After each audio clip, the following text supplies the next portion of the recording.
బ్రహ్మయ్య గారు మన అనిల్ రావుపూడి బ్రహ్మయ్య గారు అనిల్ రావుపూడి గారికి స్వయం తండ్రి గారు. ఈయన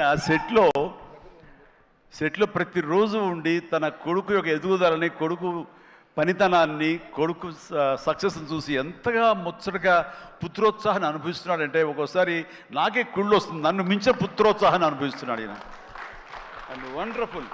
కష్టపడి ఒక డ్రైవర్గా, ఒక ఆర్టీసీ డ్రైవర్గా రేయింబవళ్ళు కష్టపడి కొడుకుకి మన ఎంఎస్ చదివించి అక్కడ కాదు కొడుకు ఇది ఇష్టం అంటే కనుక అటు తీసుకువెళ్ళి సినిమాలకు వెళ్ళమని ఎంకరేజ్ చేసి అసలు సినిమాల్లో అనిల్ రావుపూడి చెడగొట్టిందే ఈ వ్యక్తి అండి.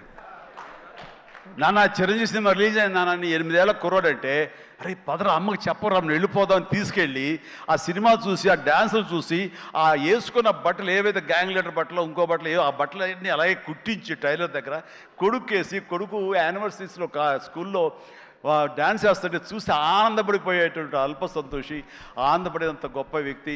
అండ్ తన కోరిక, కొడుకు మీద తను పెట్టుకున్న ఆశలు, ఈ రోజు నా కొడుకు ఇంత సక్సెస్ఫుల్ డైరెక్టర్గా ఉండి సూపర్ స్టార్స్ని తను డైరెక్ట్ చేస్తుంటే ఎంత మురిసిపోతుంటాడంటే ఇంతకంటే జన్మకి ఏం కావాలి ఒక తండ్రికి. Congratulations and wonderful. ప్రతి నిమిషం ఆస్వాదించండి, ఆనందపడండి ప్లీజ్. వావ్, ఒక ప్రౌడ్ ఫాదర్ ఇంకొక ప్రౌడ్ ఫాదర్ని అభినందించడం చాలా సంతోషంగా ఉంది. ఎస్ హలో, నేను ఆఖరి స్పీచ్ హీరోగా తర్వాత ఎవరు మాట్లాడకూడదు, ప్రోటోకాల్ కాదు. కానీ మీరు ఆ ఛాన్స్ మీకు మాత్రం అర్హత ఉంది, మాట్లాడండి. బీటెక్ చదివాడు, గుంటూరులో బీటెక్ చదివేటప్పుడు థర్డ్ ఇయర్లో 3 సబ్జెక్టులు పోతే నేను ఒక నిమిషం సక్సెస్ఫుల్ మీట్లో ఫెయిల్యూర్స్ చెప్పకూడదు సార్, ఒక నిమిషం. నాకు బాగుంది ఏంటానికి. నేను పోయితే వీడి ఫ్రెండ్ ఒకడు ఉంటే ఇద్దరు దుప్పట్టు కప్పుకొని కూడా సినిమాలు ఎవరని చెప్పుకుంటారు. ఎవరు? చిరంజీవి గారి సినిమాలు వారంలో ఆదివారం 3 సినిమాలు చూస్తాడు.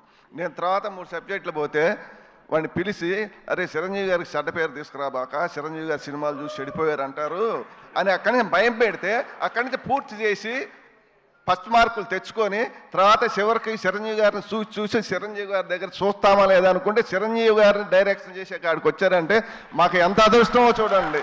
దేవుడిచ్చిన అదృష్టం. చిరంజీవి గారిని అసలు దూరాన్ని నుంచి చూడాలి, అప్పుడు టికెట్లు తీసుకురావాలంటే చొక్కాలు దించుకొని తీసుకురావాలి టికెట్లు. అలాంటి చిరంజీవి గారిని చూస్తాం అనుకోలేదు. చిరంజీవి గారికి తోటి డైరెక్షన్ చేశారంటే మాకు ఎంతో అదృష్టం చిరంజీవి గారు దొరకటం. అదొకటి.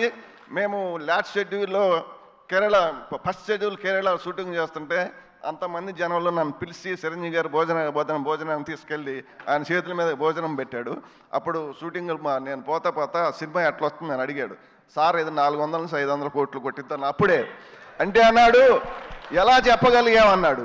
మీ స్టైలు, మీ క్రాపు, మీ బూటు, మీ ప్యాంటు కలర్, అది ఆ రోజు పసుపు కలర్ వైట్ షర్ట్ వేశాడు, దాని మీద వైట్ మీద. అది చూసి మీరు సినిమాలో నటిస్తారు సార్, మా అబ్బాయి సినిమా తీస్తాడు, చూసి రిజల్ట్ చెప్పేది మనం, ఆడియన్స్గా మనం రిజల్ట్ చెప్పేది. ఆ రోజే చెప్పాను నేను చిరంజీవి గారు ఇది 400 నుంచి 500 మధ్యలో కొట్టిద్దని చెప్పా. నిజమా అన్నాడు. నిజం సార్ అన్న. అదొకటి. మాకు అనిల్ 100 మైళ్ళు స్పీడ్ సినిమా తీస్తే చిరంజీవి గారు దాన్ని 200 మైళ్ళు చేశాడు. ఒకరోజు నేను ఇంటి దగ్గర వాడు రాగానే సాయంత్రం పడుకున్నప్పుడు అబ్బాయి తెల్లారి షూటింగ్ ఎన్నింటికని అడుగుతా. నాన్న నన్ను 9ంటికి లేపో 10ంటికి లేపో అంటాడు. ఒకరోజు నాన్న చిరంజీవి గారికి నేను 9ంటికి చెప్పాను, నన్ను 9:30కి చెప్పాను, నన్ను 9ంటికి లేపమన్నాడు. సరేనన్న. ఆ రోజు చిరంజీవి గారు 7:30కు సెట్లో కూకున్నాడు. 7:30కే వచ్చాడు.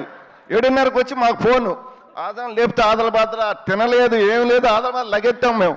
చిరంజీవి గారు దానికి 200 స్పీడ్ బరిగిచ్చాడు. 200 స్పీడ్ బడిగిచ్చాడు సినిమా. మన వెంకటేష్ బాబు గారు అంతా బాగా ఇద్దరు ఆ రోజు మన అక్కినేని నాగేశ్వరరావు, ఎన్టీ రామారావు కలిసి చేసేది ఎలా ఉందో వీళ్ళిద్దరు కలిసి చేస్తే అలా ఉంది సినిమా. ఇద్దరు అంత బాగా చేశారు. చిరంజీవి గారికి రుణపడి ఉంటాం మేమంతా. థ్యాంక్ యూ అందరికి. Super sir. సో ఈ సినిమా రికార్డులని మొట్టమొదటిగా డిసైడ్ చేసిన అభిమానిగా ఈరోజు మీ మాటలు చాలా చాలా ఆనందాన్ని ఇచ్చాయి. Thank you so much sir.